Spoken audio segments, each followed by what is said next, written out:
We are live. Welcome to episode number 37, folks.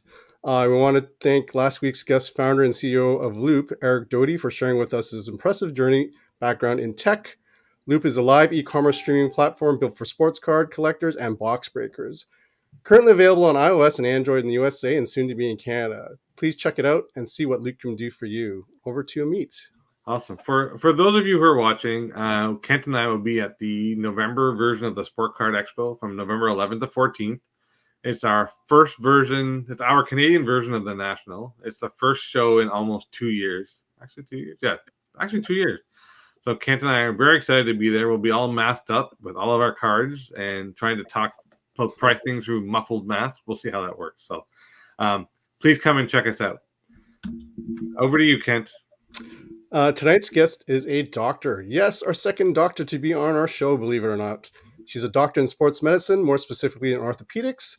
However, as amazing as these accomplishments are, what's really neat and impressive is her love for basketball and collecting cards, and one individual in particular, and I hope I don't butcher his last name, Giannis Antetokounmpo, and her PSA Registry of the Greek Freak. So before we bring Angie on. Hey, Angie, how you doing? Hello. Hey, how are you guys doing? Good. So just before we get into asking you questions, I want to first give a big shout out to Anne-Marie Farrell, who in our last meeting, which I think was 2 weeks ago, we started talking about WNBA, and I actually followed the WNBA, and I want to congratulate the Chicago Sky for the first WNBA championship. So Anne-Marie, thanks for making me a WNBA fan. So now we get to the exciting part to talk to you about you, Angie. All right. Cool. Ken, you go ahead, buddy. Sure. Angie, welcome to the show. Thank you for being here with us tonight. Can you give us a little bit of history about yourself and what some of the fondest memories from your childhood? All right. Well, I am originally from Wisconsin. I'm from a small town in Wisconsin. I was born in Neenah, but we grew up outside of Neenah. So I am a lifelong Packers fan and Bucks fan, especially Giannis Antetokounmpo. There we go. Close. It was a good attempt. So we grew up in, actually it was very rural, and I had a big family. I'm the second of 7 kids. Wow. And I tried to recruit my siblings to watch. I told them they're obligated to, so hopefully some of them will watch, and they have to listen to me talk about cards, which they're used to doing. So it's my oldest brother's birthday today, and I said he still had to watch, so happy birthday to him. Nice. So we had a big family, and we were actually, it was interesting, we were all homeschooled. And I was taught at home until I was a senior in high school. So we basically had a lot of time together as a family. I mean, I was always with my siblings and with my family. And so we were pretty close. So I still really appreciate my siblings and my family and my relationship with them. So, and I was one of the oldest, so I was kind of like the bossy older sister. So awesome. Yeah. Now, when you were young, what was your ambition at the time? What did you want to do when you grew up? And is it what you're doing today? No, not at all. So I didn't really know. Actually, I didn't have a lot of. I just didn't know. I had no idea. What I really wanted to do is the WNBA was just starting. Actually, as I was starting college, it was getting started, and so what my dream in life was to play professional basketball. That did not work out well. I'm not coordinated enough or big enough. So those things were against me, but I really wanted to play in the WNBA. But instead, I became a doctor. So it's kind of my, second career choice. It's kind of, it just happened, but it's not really what I wanted to do originally. So yeah, I just loved basketball. It was interesting because we had, when I was a kid, we had a gravel driveway with a 9-foot rim. Wow. And that's what I would practice on. And so I got to college, and I was actually a walk-on on a D3 team. So they just let anybody on to play. But I wanted to play so bad, and just my the experience I had as a kid, it was so minimal, and I could not catch up. I mean, kids start when they're young, and I didn't play any organized sports until I was a senior in high school. So I actually started pretty late playing, but that was really what I loved to do. So it was good that I had a lot of siblings though, because we'd play a game of like baseball in the yard, or we'd play football, and we'd have enough of us that we could just play together as a family. So You had your own basketball team. yeah, we did. We had yeah, pretty much for a basketball team. We were a little, short on football, but we'd still play. Actually, one of my next oldest brother, Josh, when he was a little kid, we were playing football and he was running for a touchdown, and I pushed him from behind because I didn't want him to score, and I broke his leg. Oh no. No, he was just a little kid, so sorry, Josh. I still feel bad for it, but It's kind of so funny because you became an I, orthopedic I know, surgeon. I know he had a tibia, That's he good. had a spiral fracture of his tibia, and he was casted. So I didn't know at the time what I had done, but I know very well now what I did. But So it wasn't just an ordinary fracture; it was a spiral fracture. no, yeah, Oh, Wow. gee. he had a tibia fracture, and he couldn't walk on it for a long time. So, but he did end up getting me back because I was holding the football for him so he could kick, and he accidentally kicked my finger and he broke my finger. So yeah, Ouch. so Oh. we're even. So Leg, finger. I don't know. I don't yeah, know. I don't know. yeah, exactly. I know. Yeah, his was a little It's bit. just a leg. You just need to walk on it. That's Yeah, he was casted. It was fine. yeah. He's fine now. Yeah. So I So have very good memories of growing up with my siblings, and we definitely tried to entertain ourselves. There was not a lot going on in small town Wisconsin. so I have to ask. So what was the like age separation between yourself and all your siblings? Like a couple years each? There's so my oldest brother is a year older. My next oldest brother is 6 years younger than me. So there's Oh, actually between the oldest and the youngest, there's 17 years. wow, So Wow. kind of big span, but nice. yeah. So when you got like when you fell like got into the love of sports, was it because your friends were into sports, or was it like something your mom and dad did? Like how'd you like get into sports in Um, general? that's a good question. I think I just liked playing sports. I mean, I didn't have a lot of examples. My dad played a little bit of baseball and basketball when he was a kid, but Hmm. we didn't have many athletes in our family, and it was interesting. We didn't have a lot of exposure to sports teams. I mean, we actually didn't for a while when I was a kid. We didn't have electricity or running water, and so we didn't get to watch TV. I didn't really watch sports on TV. We had a radio, and so we'd listen to games on the radio. Yeah. We'd listen to Packers games on the radio, Oh, actually, which I loved. I can still listen to a football game, and I absolutely love doing that. So I listened to more sports than I actually watched sports as a kid. And no, I think I loved playing. I loved basketball. I don't know. I think I just enjoyed the sport, enjoyed being active, and um, so yeah, it's always been something I've enjoyed, even though I didn't really have a lot of opportunities to play. I mean, I did not play any, yeah, like I said, any organized sports until I was a senior in high school. And then it was tough because, I played D3 basketball, but I right. wasn't good. I mean, I just didn't have the experience. And so then I actually got into running.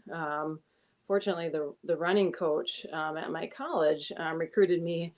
She saw me play basketball and realized I was not coordinated, but I tried very hard. And so she got me into running. And so running has been kind of a lifelong sport for me. You don't have to be coordinated; you just have to try hard. So I still run marathons and races. So that is kind of my current sport now. I have this I did that in Oh, college too. I ran in college, so go ahead, Amit. I have this vision of Hoosiers, the movie Hoosiers, when you're saying you're bouncing the ball in the gravel yeah, driveway. I was like, yeah, for and yes, yeah, that's yeah, kind of what I was thinking. But you didn't really need to play organized sports, but you had an organized team. yeah, So yeah. there is that. I know. I had Um, my siblings. Yeah, it was yeah, great. so you don't need Yeah, anything else. yeah. What else do you need? No, we were fine. Yeah. going to say hi to a few folks that have There's joined. quite a few folks that have joined. Yes, go ahead, I Amit. haven't had this many people join. And you're a very popular person, Angie. So Oh. I'm going to say hi to everyone. So hi to Dennis. Dennis comes every time to our show. Dennis. Thank you for coming. Rob Lee, I've seen you. Hello, Rob. Thanks for joining. I don't know who this is. Anne Marie. Do we know Anne Marie? Hi, Anne Marie.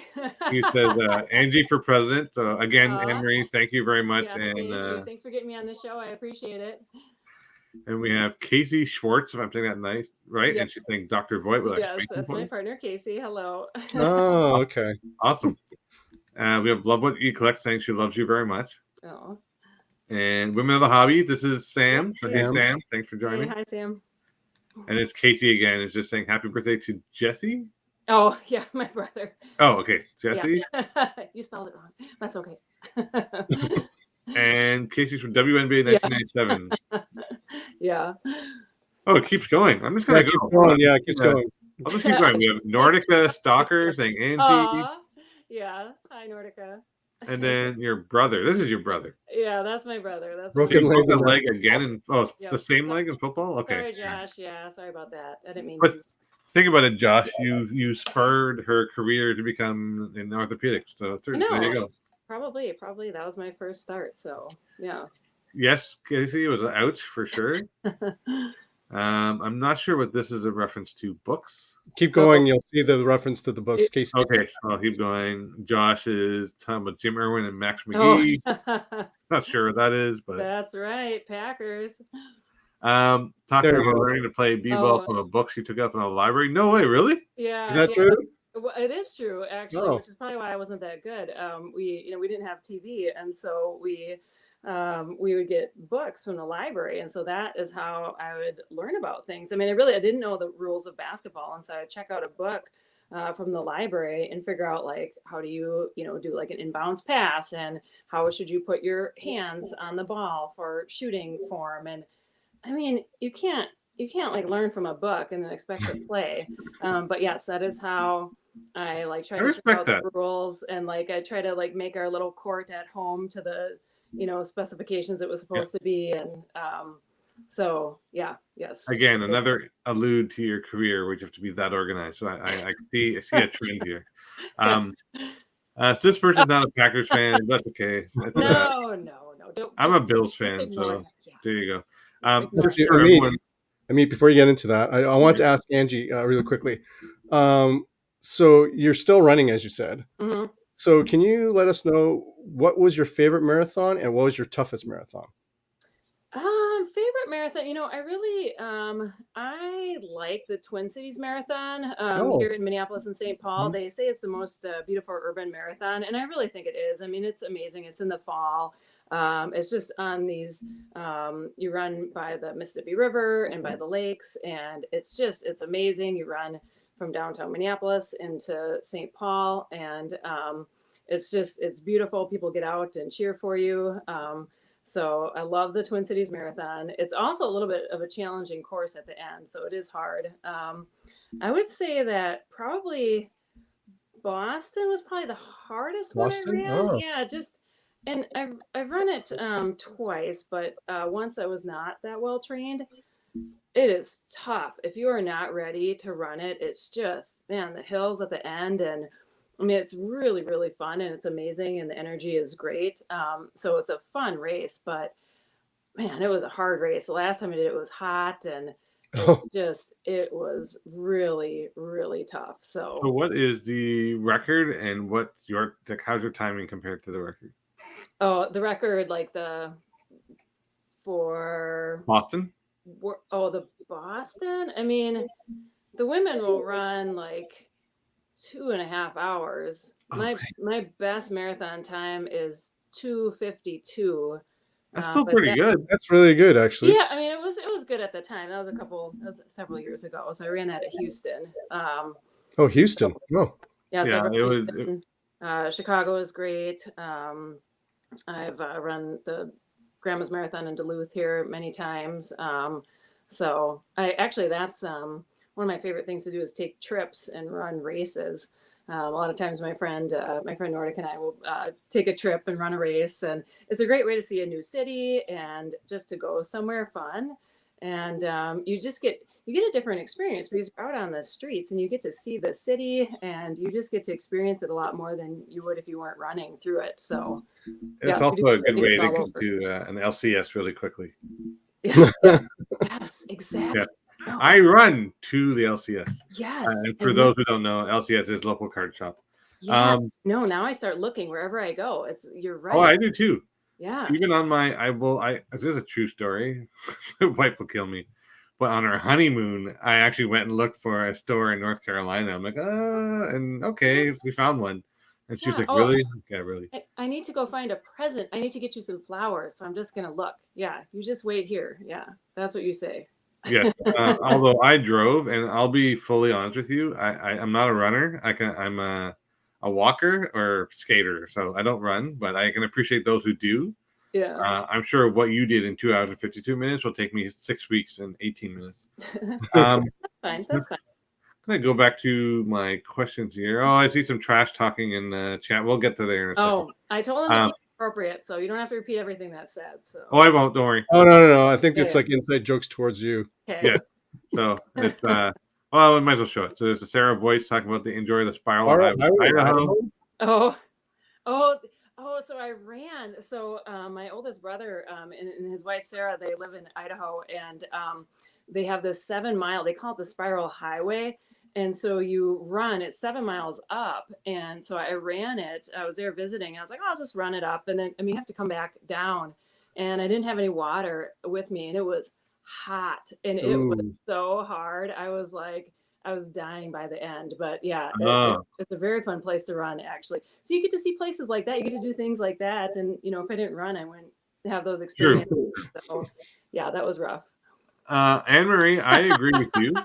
Running is the worst part of every sport on its own. Although Anne Marie is into rugby, but you have to run in rugby, although they're short Yeah. bursts. Mm-hmm. Except no, they can run a little bit longer. I prefer skating. And then Casey's talking about ELC. I'm not sure what that is. Oh, the local card shop? I think so. Oh, the local car shop. Yeah. I lost place of where I was with my question. Give me 1 second for filling. Okay, so here we are. And just before I get there, for those of you who are interested in like our content, please subscribe and like our content. It helps the Google algorithm find more people like us, and we get more interesting people like Angie on. And this has been 17 minutes, and I am having a lot of fun. So we have a lot of questions to get to still, so let me get there. So how did you get into card collecting? And like, tell us the story behind that.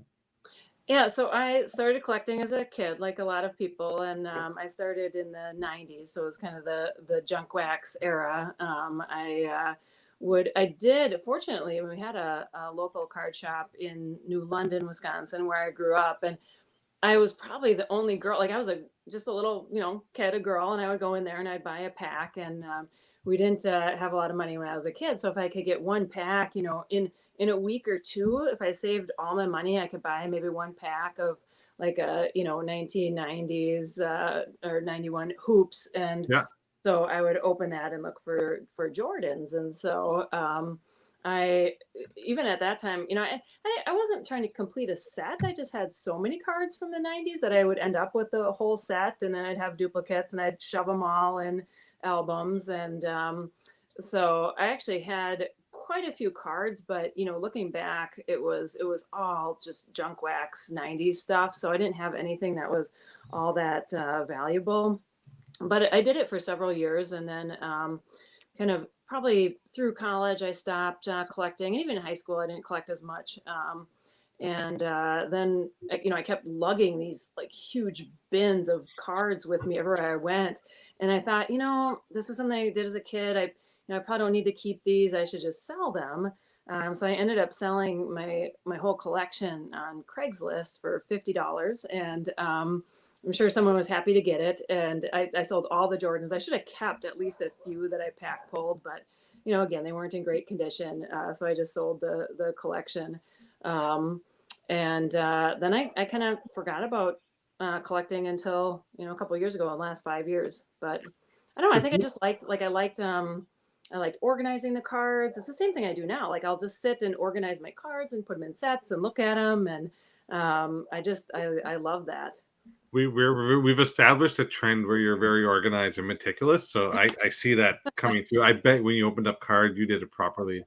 Yeah. You're probably cracking those. Was it the 90? Was it the David Robinson was the initial year of hoops, right? Yeah. Right, and they had Mhm. the Yeah, alternate. right. They had the David Robinson rookie and the alternate, and that guy also on the Spurs that you would get in the pack when you wanted to get Robinson instead. I can't remember the guy's name. Yeah. But I remember opening up a pack and I'm like, the wrong Spur. I don't want this. And I know, the images were fairly close. I think they were fairly close. 89 hoops was the first rookie. Yes. So that was like the earliest cards that I remember opening was 89 hoops. So I still have them. I should have yeah. brought them up, but I still have piles of them somewhere. I just can't seem to get rid of them. Yeah. And then also the back then, you didn't do. Oh no, it was hoops was the initial year. Was that year? Yeah, that's right. Mhm. And I also want to say, how old were you when you sold your collection? I was done with college and I wasn't in medical school yet. So it was kind of like in between that time I was working and I needed money. Yeah. I needed money more than I needed cards at that time. So yeah I think it was just after college. So you had them for a while. You were lugging those totes around for a while.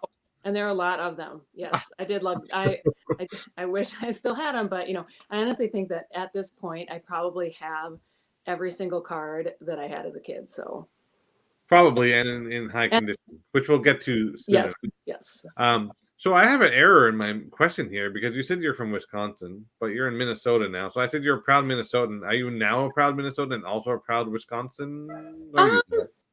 Yeah. I mean, at this point I've lived in Minnesota longer than I lived in Wisconsin. So yeah. I'm a proud Minnesotan, and I consider myself always from Wisconsin. So I'll always be a Wisconsin fan first, and then Minnesota. The Badgers.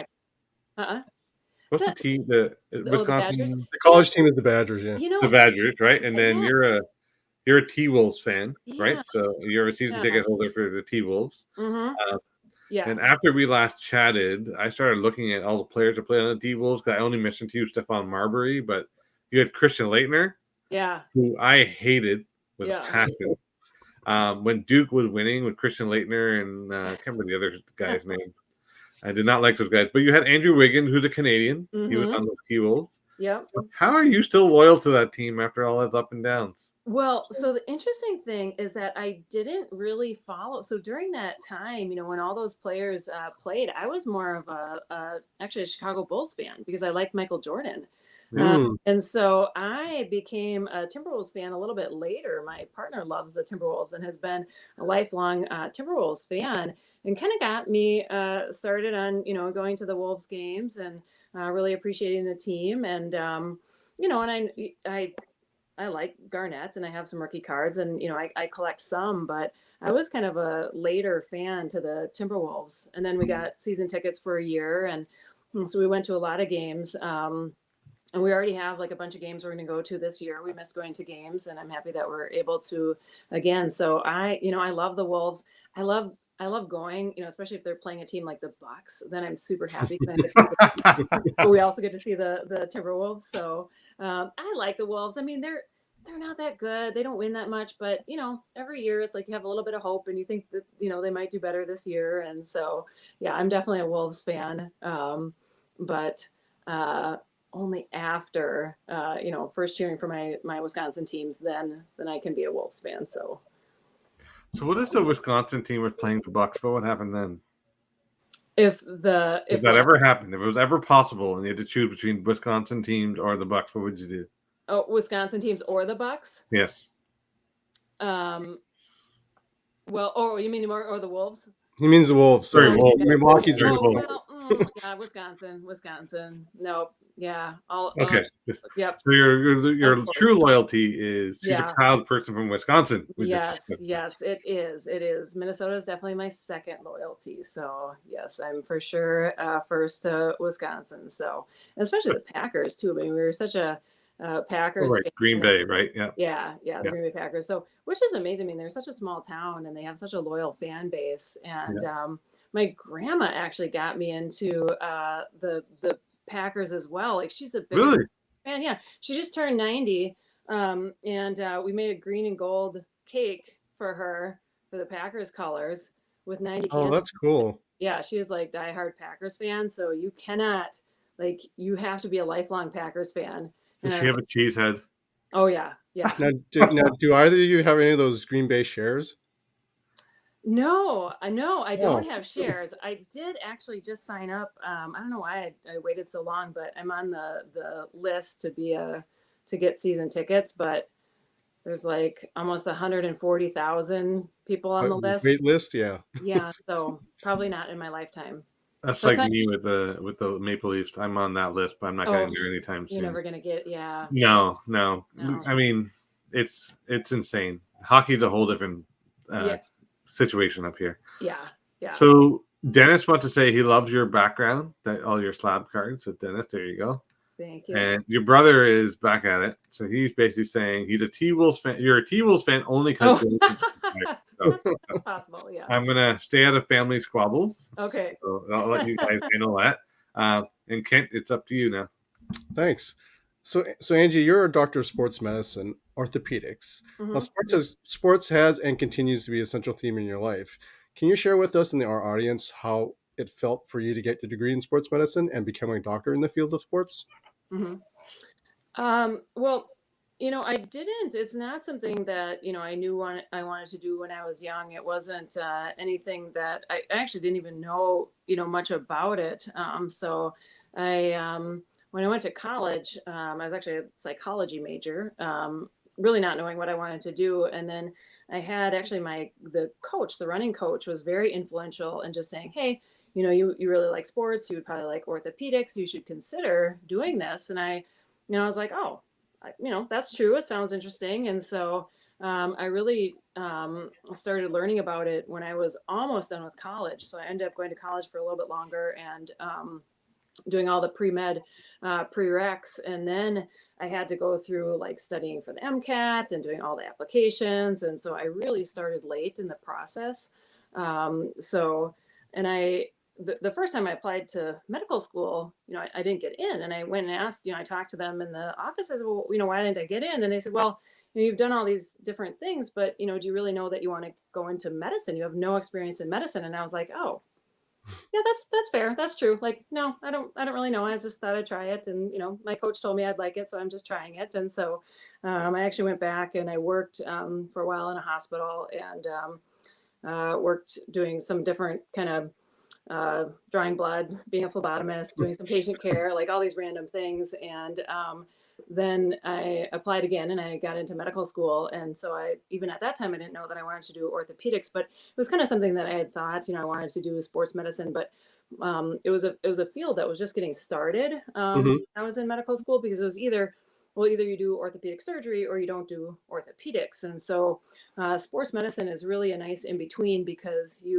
like my training is in primary care. So I did a lot of general medicine, but then I do all like injuries and orthopedic care. So I did a fellowship in that. So it's really a nice area because I see a lot of different joint injuries and I see people who, have sports injuries, but I see people who have like arthritis and chronic joint pain. And so I treat a broad spectrum of conditions. And so it's really a fun area. I mean, the people I see, they're motivated to get better. They just, they tend to be more active. So it's a very nice patient population that I work with. And it just, it fits really well. I enjoy it. I've done a lot of different sports coverage, like I've covered different teams. And now I do some race coverage and I'm one of the doctors for the professional running team here. So it really aligns well with my interests. But yeah, nobody in my family was in medicine. I really did not decide until a lot later that that's what I wanted to do, but it has worked out quite well. So, Now, when you see your patients improving and taking the advice that you give them to help them improve, mhm. it must be a gratifying feeling for you when you see that your knowledge is being passed on to your patient and they're taking that advice and it actually Mhm. works. Yeah. Well, and so I'm always happy when they get better and they're able to be active and do what they want to do. And I want to say, I'm just there to give them advice. They can decide if they want to listen or not. Like, Right, right. can't make anybody listen. And, half the time they do, half the time they don't. But, I'm there, I give them my opinion and we kind of work together. I really do try to work together with people and kind of say, hey, where are you at? What are you willing to do? These are your options. This is kind of where things are. And this is how you, get yourself more active and you feel better. And it's just people who stay active and maintain fitness, their quality of life is better. Just, you're able to do more. It's just the difference in, how well people age. It's really about their ability to stay active and stay fit. And so that's really what I'm trying to do. And people come from different, some people are at like they're a professional athlete, and some people haven't Right. gotten off their couch. And so, how do you meet them where they're at? And these are the things that we can do to get you to a better point. So, yeah, I'm super happy about that. Like it that's what I want to do. Just kind of get people better and get them to their highest level of function, and it helps their quality of life a lot. Awesome. So I gotta have to ask this question. So you being a doctor, and I'm sure you know other doctors in your profession and other doctors as well. Are they aware or do they know about your cardboard addiction? Uh, no, not that much. I don't. No? No, I don't share Are we it. putting you out there now on this show? Yeah, yeah. No, I don't share it too much at work. I mean, it's kind of it's really become an obsession, and so I don't talk about it too much at work. So, and I don't think there's any other collectors that other people that I know of at my work. Um, so I'm sure if there were, I might know about them by now. So, yeah, I don't. Now, Yeah, now, do you display any of your collectibles in your office? no, no, I No. Oh, okay. all in my no, I have to keep them in my card room in my basement. That's that's where they're all What displayed. And about any Buck stuff or T-Will stuff? um, we have actually at our offices, we have some of the like Twin Cities Marathon posters, and they have some like it's more like the local high schools and teams like that. They have stuff up, but I rotate clinic locations, so I don't have one location I always go to. Yeah. So I wouldn't necessarily have a great place to display things. But yeah, we have some like marathon posters up. Uh, so there's some. I respect that because at my office I don't take anything. But I mean, I'm always checking my phone. I'm like, eBay auctions. Yep, yep, Oh, yep, yep. Yeah, oh, I'm doing that stuff.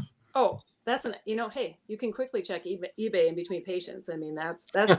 Yeah, there's no It's like, no problem. hold on a second. Yeah, wait a minute. Wait. Just hold that thought. I'll look at your knee in a second. This auction is finishing. Or just hold this position for about Yeah, 20 more seconds. I hope it's not too uncomfortable. I just really have to bid on this card. Yeah. Yeah, I'm not that bad yet, but it's pretty close. So And you don't want to lose an auction because they might twist their knee in a different way. exactly. I know. I'm gonna skip over a few questions because I want to get into the card stuff more, which is really why we brought you here. Yes. So I am enthralled by your medical profession and your career, and I want to inspire people to go down that road too. There's one thing related to sports. Have you ever heard of Dr. Brian Sutterer? Oh, so I had heard of him. I actually looked at a couple of his videos. They're Yeah. they're quite interesting. I mean, he actually gives a pretty detailed explanation of it. Yeah. So no, but I hadn't really seen much of his stuff, his videos. But I think I'll actually watch them. I mean, they're pretty interesting, just to kind of explain, like this is exactly what happens. I mean, it's pretty basic, like Yeah. anatomy, but I mean that's great for It's people really who neat, and don't I know. thought of Yeah. you because I thought of your running videos. Hmm. I went on your website and you do like running video, and I thought that was really neat. So it made me think of that. Yeah. So let me go back to my list here. Sorry, I jumped all over the place, so I skipped a couple of questions. Kent, I'm just going to grab this next question if that's cool with you. No, it's cool. Go ahead. Okay, so this is really why you're here, and I realize we're at the hour 33 mark, and I'm sure people are wondering this too. So you are a PSA Registry collector of Giannis. Yes. You love the Bucks. Sorry, Yep. you love the Badgers. Wisconsin, then the Bucks. Anyway, we'll go in that order. What was it about Giannis? Like, what was it that made you want to collect him? I think, when Giannis first came into the league, he was pretty relatively unknown. And I think I started to watch just because I watched the Bucks a little bit. And he is an amazing athlete. And I thought he was going to be good. You could kind of tell he was getting better, and so people were starting to get interested. But I bought a bunch of Giannis rookie cards when they were quite cheap, actually. I mean, and so I got in early just because I like the Bucks, and I think Giannis is a good player. And I've only seen him play once or twice in person, but when you go, my partner and I went to Milwaukee, and it's just to watch the game there, and he is just such a great athlete, and he can just cover the floor in like 3 or 4 steps and be at the other end. And his story too, he grew up without anything, and he didn't have a lot of opportunities, and to be a low draft pick, and to do what he's done is so impressive. And I think he's a good guy too. He's a family guy, and you don't always see that.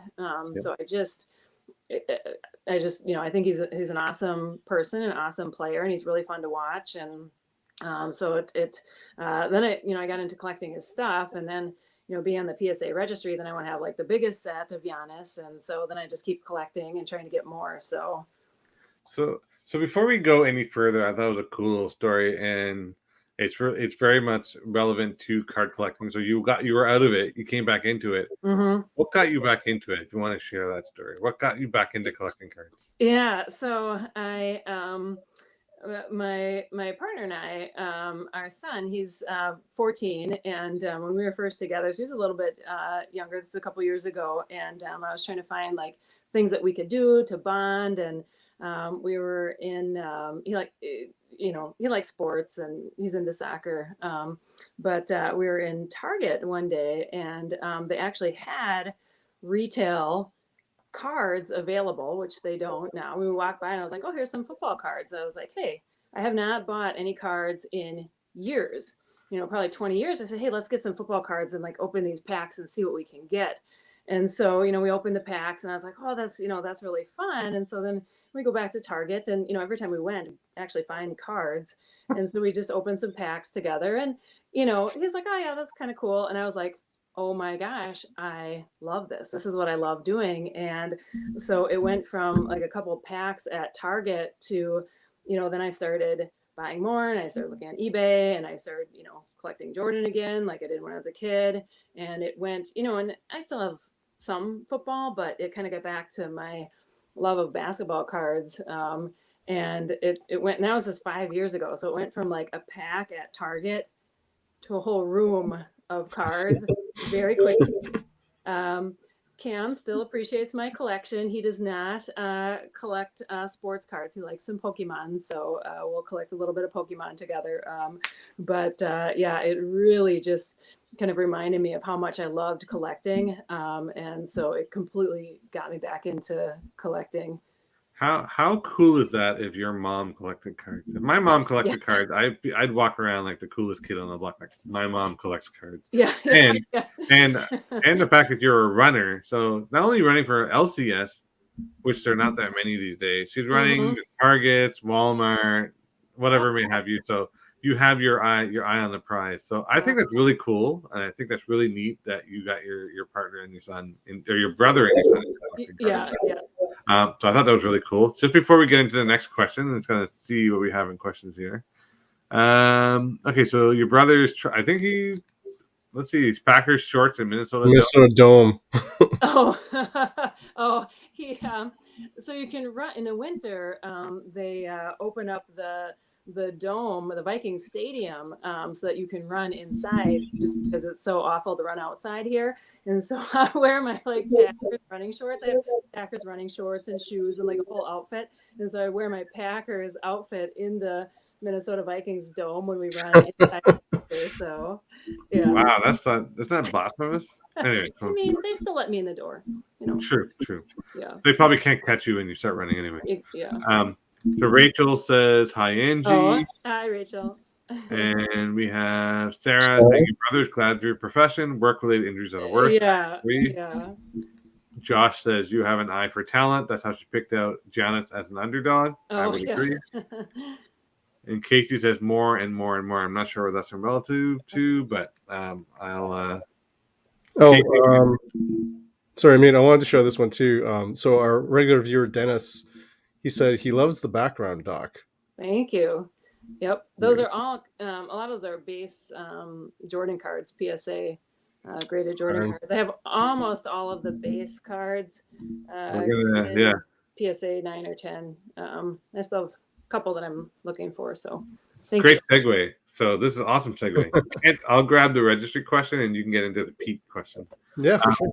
So you are number 2 on the PSA registry, and I can't remember for what. I think it was for Giannis base card and Yes. something of Jordan. Why don't you explain to us where you are number 2?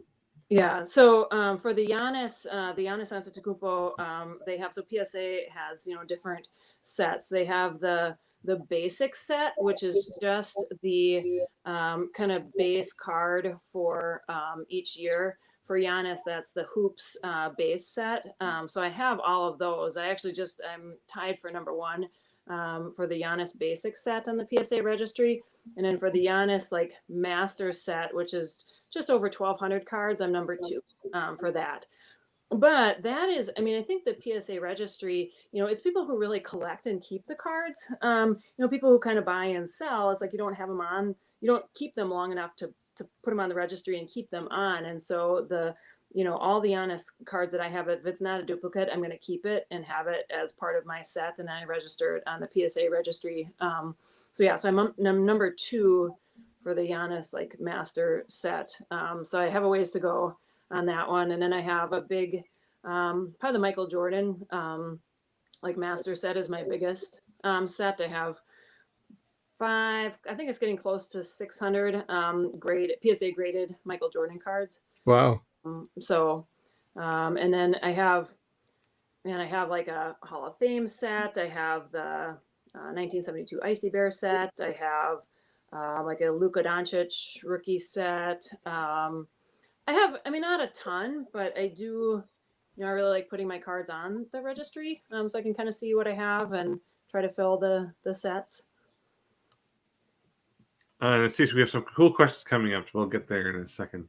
So Kent, I'm going to flip it over to you, and don't worry, people, we're going to get to see some of these cards in short order, but we're building it up. We're building up the suspense. So Kent, you go ahead. So Angie, you also mentioned that you were a Pete Maravich fan. Yes. And what was it about the Pete Maravich that made you a fan of his? And did you ever get to meet him? Yeah, so I did not get to meet him. I was thinking about that question, and I think the reason I was a fan, when I was a kid, we didn't have TV, and so I read about players, and so all the players that I read about, they're from the 70s and before, and so like I was just fascinated by his story, just that he one, how good of a shooter he was, how good of a scorer he was before there's a 3-point line, Mm-hmm. kind of unconventional shot, the Pistol Pete shooting from his hip, and I was fascinated by that. And so when I would read about these players like Pete Maravich and like Julius Erving and like kind of a little bit of the Globetrotters, I was fascinated by. So I liked all of those players. And then when I grew up, it was always, Jordan, Bird, Magic. So I think because I didn't actually watch a lot of sports, I would just read about the players. And so they tend to be players that were, a little bit older and like in the 70s. So yeah, so I do have a big Pete Maravich collection on the set registry. Nice. I think I'll show if I can show a card. Yeah, for sure. Please. Pete Maravich rookie card in a PSA 8, and I just like this set. It's just it's a tall boy set, so it's a bigger card. And it's just like a perfect 70s card with nice color, and it's very different from the modern cards. But I love that one. And then I have the Pete Maravich. This is the Icy Bear, the 1972 Icy Bear. Oh, yes. Maravich. Yes. So I have this. You want to tell everyone the cool? So Dr. Gary V kind of ruined it for the Icy Bear collectors. So you want to talk about that real quick? I know. It's funny because for some reason, I really like that set, and I started collecting it. It was actually the first set that I completed on the PSA registry because I liked it because there was only 20 cards. They're kind of different. It's not a typical set. They were in the Icy Bear drink. And they had, Oscar Robertson and Kareem Abdul-Jabbar and Jerry West and Pete Maravich. And so like a lot of the Hall of Fame players. So I really like the players in this set. And I just like that it was kind of a different, unique set. And so I do have the complete set. This is the Ooh, that's nice. Yeah. So I bought them before Gary Vee talked about them, so they were cheap. And so I Not anymore. but now I'm trying to like get higher grades. They're way too expensive. I'm like, I can't pay that much. So it's kind of I have what I have, and I mean I keep looking. I'm always looking for trying to get a little bit better grade than I have, but I do have the complete set, so I'm pretty happy about that. So Gary V, please just look the other way while Yeah, I know. Angie Yeah. completes her collection. Well, and that's the thing. So, I'm a collector, so I don't like to sell. Yeah. So I could have sold, when the prices were a lot higher, but I have a hard time selling. So I just like to We all do. keep everything. Yeah, for sure. It's not a bad thing. Yeah.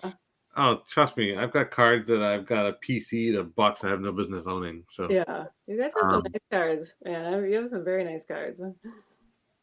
I love how much you love them just by looking at them. That's awesome. Yeah. So Kent, since we skipped over 3 million questions, I know where we are, so I can keep going if you want. Yeah, why don't you get us back in track here? So, rumor has it that you got your brother into collecting. Is that true? And do you feel guilty about it? It is very true. That's my brother Josh. I don't feel guilty at all. I'm very happy that I have somebody in the family who collects. So he lives in Wyoming. So it's too bad that we don't live closer because when I go visit, like we'll sit for hours and hours and we'll look at cards and we put together like big PSA submissions. We both just got like a submission back and we'll trade. Yeah. And then his two boys, my nephews, they're into collecting, so I'll trade with them. And the good thing is that he lives in small town Wyoming, and so they actually can get some retail products. Ah, there you go. In line at Walmart for like 2 hours, and get some boxes. And my nephews too. I always say, if you can buy 2 boxes, I'll pay you for both of them, and you keep one and you send me the other one. And so it's kind of my way to get retail product because I just can't get it here, especially being in Minneapolis. So yeah, he loves collecting and his boys like collecting and they're very knowledgeable about sports cards. So no, I wish he lived closer. We're going to go to the National sometime together. I would love to. He has not been, and I have, but that's on our calendar to do together. So, yeah, no, I don't feel bad. He probably has spent more money than he would like on cards, but he can blame me for that. So, do all your brothers collect? Like all as brothers and sisters? No, just us, just me and Josh. So. Yeah, I could try to recruit the other ones, but they're just not. They're not as into it. So I was always kind of the one into sports the most, and so I've only managed to convince one sibling so far to collect with me. So yeah. One's better than none. So yeah, exactly. You're doing well. I got no one in my family. My wife collects different things, and my brothers don't collect. They think I'm weird for collecting cards. They get it, but they're like. Like they see me fawn over cards and they just look at me and they give me that please don't do that in public look. Yeah, I know. I like make them listen about my cards. Like they don't really care, but they'll listen for a while. So that's good. So what got you to go from like raw cards to the slabbed PSA game? Yeah, I was thinking about that because I was trying to remember like what were the first like the PSA graded cards that I got. Actually, I think the very first card I got, I was buying raw cards on eBay, and I got a big lot of Michael Jordan cards, and they're cheap. A couple years ago when I was buying them, and they just threw in like a Jordan base, like PSA 10 of, one of the '90s cards, and I was like, oh, huh. This is kind of cool. It's in a case. It's a 10. Like it wasn't even, they weren't selling it separately. It just got thrown in with this lot of cards. And so I think then I said, oh, I guess you can probably put this like you can register it because you could scan it in. And so I didn't think much of it. And I started to think, oh, well, maybe I could look at some of the other like graded cards. I like the idea that it was, protected, so it wouldn't be damaged, and it was a certain grade. And so then I started looking at some of the Jordan, like I started looking at the 87 Fleer Jordan, because I couldn't afford the rookie card. And so I got the second year Jordan graded, very cheap.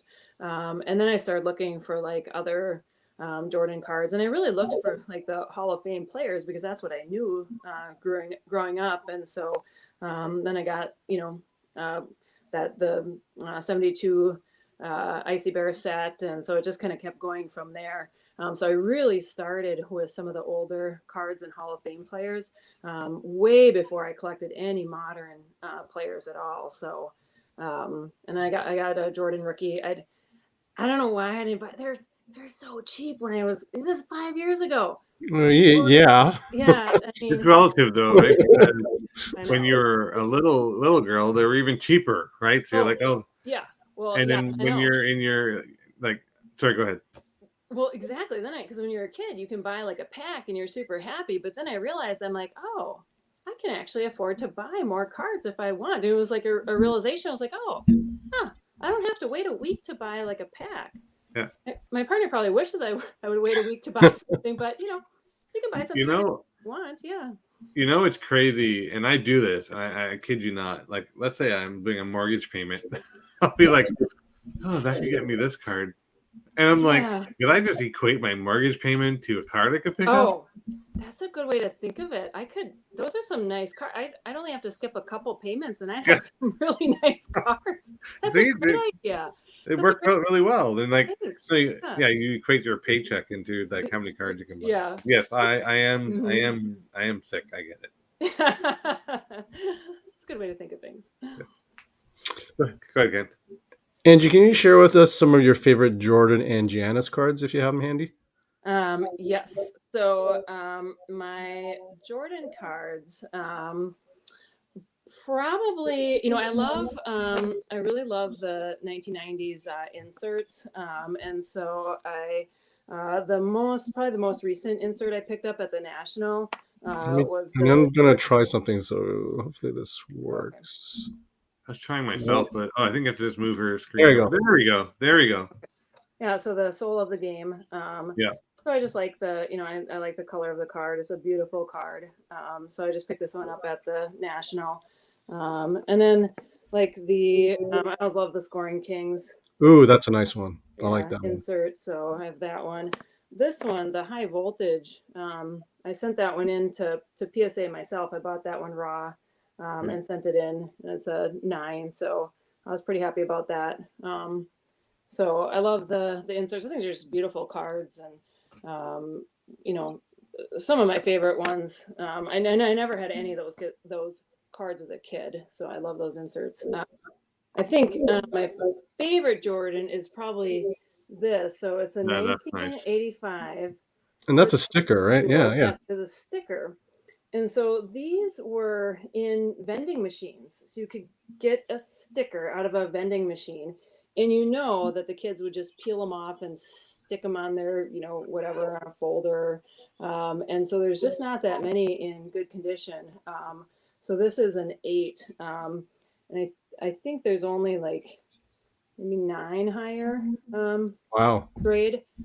So that's one of my favorite Jordan cars. It's just different. I like the unique. I like a lot of stickers. I have a lot of the stickers. I just like things that are a little like low population, kind of Yeah. unique cards. So, and actually, I really like the Jordan base cards too, in high grade. They're the kind of ubiquitous card of the '90s, and Yeah. they're when you open. So I have a lot of ones that I open, and they're all in poor condition. You can't find anything in good condition. So to actually have some that are graded as a 10, it's fun to have, and it kind of reminds me of my childhood. So I actually like the graded Jordan base cards too. So Giannis. So I think one of my favorite Giannis cards is probably just the Yeah. Yeah. base. Oh, Prism, yeah. Yeah, rookie card. It's not so the 2013, it was not as highly produced as some of the Prism sets are now. And I bought this card raw and sent it in So I was super happy that it got a 10. So I like that card a lot. I'm gonna get you to pick out all our cards. If they're coming out 9s and 10s, I'm gonna Yeah. get you to do all our cards. Yeah. I spend a lot of time looking at cards. So, Oh, so do I. yeah. I Yeah. just realized on my phone, I didn't know this. This is sad that there's a magnifier on our iOS and I'm like, oh, how come I didn't know this before? So now I'm like using it for all my cards. No, I have a really nice setup. I have in my card room. I have a big LED microscope. Oh, cool. I have a nice setup to kind of look at the cards and really be able to evaluate them. Oh, It's definitely not foolproof. I mean, I get some pretty poor submissions back too from PSA, but at least I have a good setup so I can look at the cards. And Right. I love how someone's like, oh, she's so into medicine. She examines specimens at home. Like, are you crazy? No, this is for cards. It's different things. Exactly. Nope. This is my fun thing. Yes, examining cards at And home. I bet you, and you probably do this, and I'm sure I do it, but I know you do it. You probably look at paper stock that you get, and you just look at it and go, corner's kind of bug-eared on that one. Yeah. And it's not even a card. You're like, oh, this paper quality. Anyways, I do that. Not good. Yeah, exactly. I have, so the other thing I really like, I like the color match cards a lot. Yeah. So the Giannis green on green, this is second year Prism. So I like this one a lot. One of the cards I really want to get is the first year, his rookie green Prism. So that's on my list. But I like the second year. And then this is one of my favorite Giannis cards because I got it in Milwaukee when we went to the game, and I went to a local card shop in Milwaukee, and I talked to the guy, and he had this Giannis auto card, so numbered out of 49.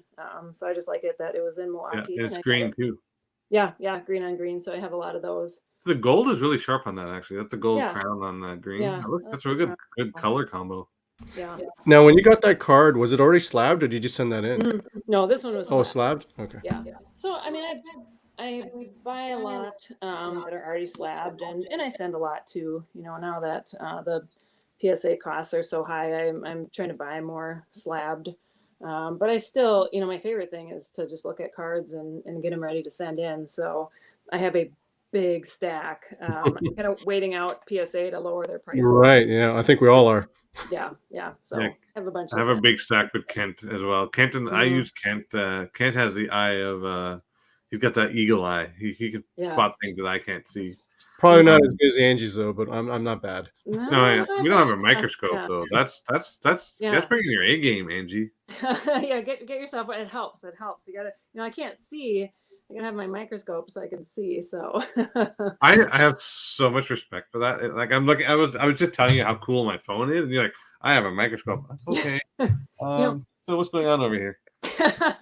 You should have one. Everyone should. Anne Marie's probably laughing at us somewhere, going, "You guys and your magnifiers. I want raw. I want raw." Anne Marie is going to make a trip. She's going to make a road trip here with a pile of cards, and we're going to spend some time, and we're going to look at them, and we're going to send them to PSA. So, she's going to get into PSA. I bet. You know what?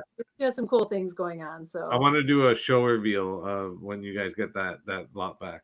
Yeah, that'd be cool, actually. Yes. Yeah, I know.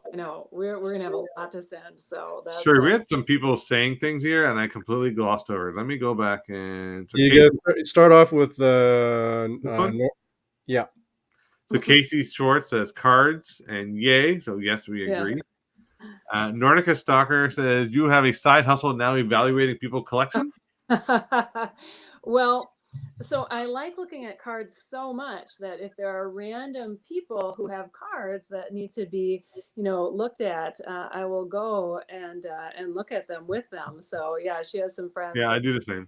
Yeah, I'll just go to their house and just look through their cards. Oh, nice. That's cool. Then I get to look at the cards. Yeah. And, they have somebody kind of, with an eye to see what they should send. So yes, I will spend a lot of time. If I'm not looking at my own cards, I will look at other people's. Awesome. Cards. So Joe Perot, thank you for joining. Joe is a stalwart in the hobby, so thank you for coming and check us out. And he says you have an impressive collection, so thank you, Joe. Sarah Voight says Walmart never has any cards in Minneapolis, that's for sure, and even in Toronto. Toronto is like an epicenter. No. I'm not sure what Casey is referring to, but maybe Sarah's comment. Yeah. Good thing she's a doctor. Okay. And a lot of emoticons used Yeah. here. She's happy you're a doctor. I know. I try to recruit all of my family members to look for cards for me. So whenever they're in Walmart, they need to look. So that's good. Thank you, Sarah, for looking. I appreciate it. I've got people out west. So, like, well, just north of you, we have Vancouver, so north of California. And I got people out west to look for cards, people out east that look for cards, and they'll send them to me. And if I ask Good. them for it, yeah. That's So nice. Yeah. Yeah. You have to have people, otherwise you can't find them. I know. I try not to pay more than retail, but if they're nice to me, they do that. Yeah. Yeah. I'd rather, like my family, I'm like, hey, I'll give you a little extra. That's fine. You're looking Yeah. for you're spending the time. So I will admit I have paid over retail for certain things, but let's just leave it at that. yeah. Let's see. To Kent, you're gonna have to keep navigating here, dude. We're like way off track. Sure. Where am I? We're at well, we've kind of been jumping all around. Actually, we haven't been following the script, Amit. I know. So let's go to Jordan. You already showed the Jordan one, so you Yeah. showed your most recent one. Oh, here's a cool one. So, what other side projects do you chase besides the ones you mentioned so far? Yeah, so I have, as far as collecting, I have a lot of the sets, like some of the, I guess, vintage, 1970s. It's not that old, but I have every complete Topps basketball set from 1969 to 1979. That's awesome. Most of it, yeah. So they're super fun sets, and most of the cards are just raw. I have a couple like rookies. I have the Lou Alcindor 69 Topps. Let's and get a. How did you do that, Kent? Where you're gonna get a close up? Oh yeah, here, give me a sec. I'll do it. Okay. Give me Not one. me. You don't want to There, see there me. you go. So I have this one graded, and the rest are raw. But I have this whole set. So What's that grade? It's a 3. Yeah. But I and in the older cards, I don't, if the lower grades, I really don't mind at all. I sent so I have the 72 Julius Erving rookie card. Squires. Oh, you got Yeah, that isn't one. that That's a cool? nice card. I know. That's really clean too. Yeah, it's a 4. I know. It's I had it in a collection and I sent it in just to have it graded. So I have that one. And then like some of my favorites are like these 70s Maravich cards, 71 top, 72. So Check out the font they used back then. Yeah. oh, isn't The that crazy? font. That is so 70s font. Yeah, I know. I love these That's cards. a fun decade, the 70s. I would love to go back to the 70s. I love these sets. Like I have these, the sets in just in binders, and I'll just flip through and look at the cards, and they're so cool. So I have all of those sets, and like the Oh yeah, of course. Topps, Yes. So I have the poor man's version of the Magic Johnson auto. Sorry, rookie. they're not. Who's the other two? Yeah. Yeah. I know. I know all the people who separated their card, thinking like, oh, that's the way to go. But yeah. So that one I bought. I actually got a set from somebody, and I sent this one in to be graded. So again, I was just happy to have it graded, even if it's not high grade. So I have a lot. I have a lot of different things. I have sets. I have the PSA registry. I really like unique. Like I have like Michael Jordan phone cards that are PSA graded, and I have some modern. Like I just started getting into kind of more modern players, and some I'll keep, some I'll end up selling. But and then like the color match, I have like the Luca blue on blue. That's a nice one too. Yeah, no, I love this rookie card. So this one I also sent to PSA. It's a 9. See, you have an eye for detail. Like, oh man, we're gonna send some cards to you to look at with your microscope. Oh, that's my favorite thing to do. I'll look at cards all day long. So You had a random bubble mailer from Canada saying, "Can you look at this?" Oh, yep. I'll look. I'll send them right back. And do you have any cards that are not basketball by any chance? I never got a chance to ask you this in our last time we chatted, but do you have anything non-basketball? I have non-football. So I have a little bit of football. Yeah. I have the graded ones. I have a couple Rogers. Oh, cool. Oh, nice. Awesome. Yes. So these I picked up. Actually, you know what?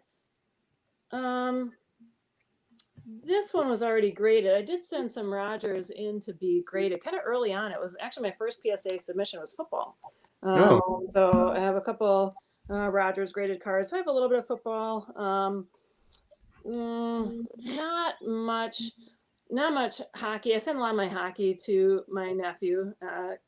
Both my nephews like hockey. I don't really have much baseball. So yeah, a few random things, but it's a couple track. Actually, I have to show this. So I know Oh, it's yes, of course. also Yes. Anne Marie's favorite card, so I don't want to copy, but it is one of my favorite cards. It's Babe Didrikson, the 1933 track card. So I do have a couple of running cards, and this one is definitely my favorite. So Anne Marie mentioned that one, and Cindy Dick. I think you also met yes, her at National. She talked about that as well. Oh, yeah, that card is very popular, and I will. It's forever burned in my mind now. But that card, so yeah. I, Yeah, I'm looking for a couple other like I'd like to get some other Babe Didrikson graded cards, but this is the only graded one I have. But it's such a beautiful card and the color and It is. Yeah. so yeah.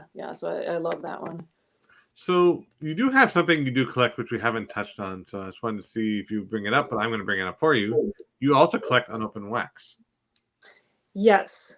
So tell us about how that addiction started. I don't know if it's as much as that I collect them, but I just always like to have something to open in case I want to open Oh, okay, something. And so okay. I would say I have a very large collection of unopened wax. I feel that it will all get opened at some point, but like some of them, if it's like a really big box, I just want to save it for like a special occasion and then Hmm. open it. So I'm very patient about opening my wax. So I don't just like rip it same day. I mean, some people like Anne Marie, some they rip their wax right away, but she'll send me boxes. Did you open those yet? I'm like, no. I gotta wait. I have to like do them like one at a time to enjoy the experience. So I do have a lot of unopened wax, but it's and a lot of it is more modern. I have this. So some of my best, like this, the 2018 Select. So Oh, nice. I so desperately want to I open. don't know how you have it unopened because I Yeah. would have Oh, yeah. cracked that It's by not now. open, but I will open it at some point. But it's like I'm saving it for a special occasion. And then I have like a unopened 2003 top set with a LeBron rookie in it, and like a Oh man. 1996 like top set with a Kobe rookie in it. And so like I'll open those things eventually and hopefully And send the cards for You grading. remind me of you're like Nat Turner. So Nat Turner, when he did an interview with him, I can't remember who it was that did an interview with him. It was my buddy Jeremy. No, not Jeremy. It was Cardboard Chronicles Josh, who was Yeah. interviewing Nat Turner, and Nat just casually mentions that he has up on a shelf like original sealed wax from like the precious metal gems, and I'm like, Yeah. how do you have that sitting there? And you're Yeah. telling me you've got those?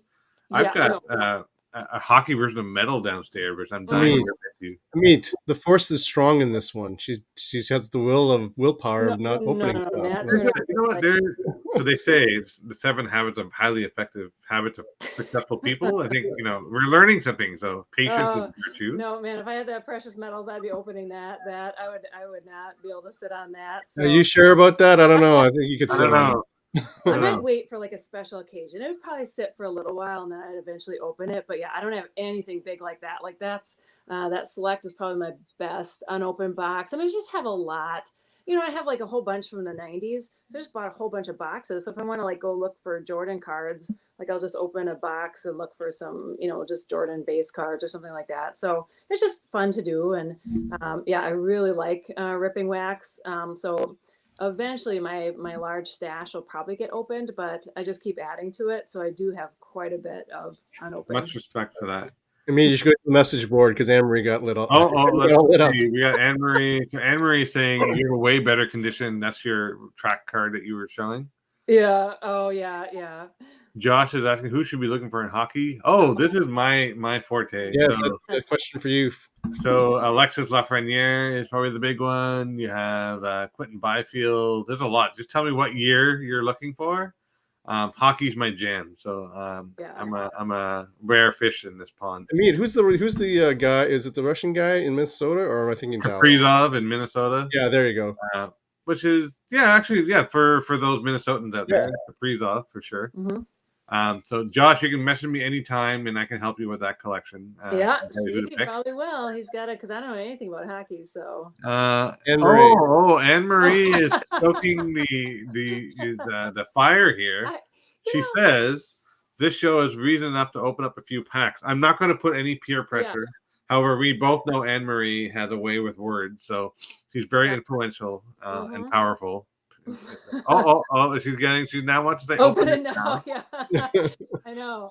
Like, I kind of. And it gets even better. Why isn't this show special enough to open up? You're a monster. I don't know. I'm gonna stay out of the fighting here. Yeah. And then. Oh, wear gloves to open. Yeah. Hey, you have to wear gloves first before you open up any of those packs. With opening, so yeah. No, I'm just very careful. So. Actually, you have the whole rig set up there. You probably could just open it carefully and then use your microscope. Yep. You have a whole rig there. And a little cloth and wipe anything off, and for sure. So Kent, do you want me to just? So we only have a couple questions left. Actually, Kent, why don't you take the last two? Last two. Okay. We just talked about that. So when you went to the National, was that your first show? And if it was, what did you get out of the National when you were there? So it was my second time going to the National. Both times that I went, I was in Chicago. And this time, I mean, it was just amazing to have the show after the pandemic and to be able to be there with a lot of other collectors. And so I was really looking forward to it. And it's just, I mean, the National, it's so big and you can just find anything there. It's just overwhelming.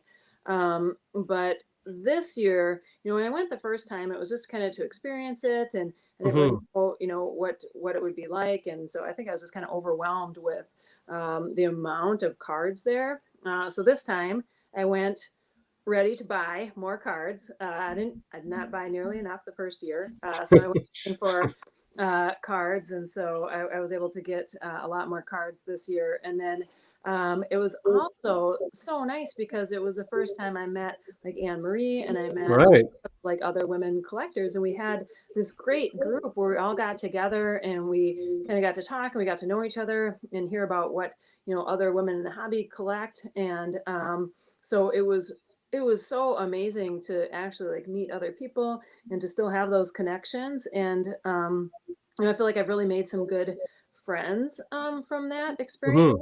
Those friends, and I didn't have that before this National. So it was great from the collecting perspective to kind of add, but like digging through the bargain box with Anne Marie, like that was so awesome. Like I can't get any better than that. And so I was so happy to meet other people and to meet especially other women who are passionate about the hobby, because it's a little bit tough to find. So.